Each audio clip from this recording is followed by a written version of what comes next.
Baik teman-teman, kita lanjutkan materinya ya. Nah, ini tentang cash flow seorang muslim nih. Jadi kita gambarkan dulu seperti apa sih cash flow itu. Jadi misalnya ini teman-teman punya pemasukan, kemudian nanti ada pos-pos pengeluarannya. Yang pertama ada kebutuhan hidup, kemudian ada untuk tabungan dan investasi, kemudian ada untuk membayar hutang jika ada, kemudian zakat, infak, dan sedekah.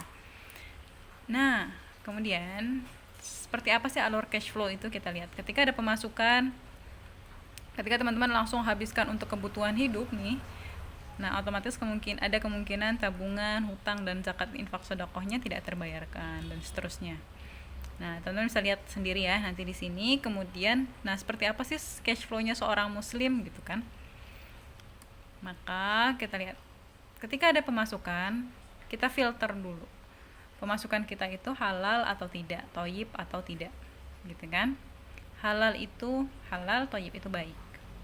Kemudian masuk ke sini ada hak Allah. Hak Allah itu seperti tadi, ada zakat, infak, dan sedekah. Kemudian ada hak orang lain.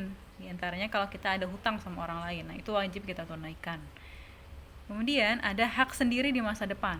Nah, ini juga penting karena kita perlu menyiapkan masa depan, misalnya ada untuk biaya sekolah atau biaya kesehatan dan sebagainya.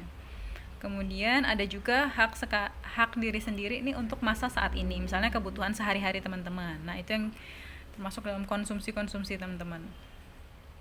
Nah, baru diiringi dengan Q. Q ini apa sih? Q itu qanaah. Nah, qanaah itu merasa cukup gitu ya, teman-teman ya. Nah, kemudian di sini ada dalilnya, teman-teman bisa baca dalil tentang pemasukan, ada di surat Al-Baqarah ayat 168. Maka sekalian manusia, makanlah yang halal dan baik dari apa yang terdapat di bumi, dan janganlah kamu mengikuti langkah setan. Jadi penting banget nih sebelum kita pakai uang kita penting banget difilter dulu. Uang masukan kita itu halal atau tidak, thayyib atau tidak. Kemudian di sini juga ada dalilnya tentang hak Allah, kemudian dalil tentang hak orang lain, dan seterusnya, teman-teman bisa baca ya.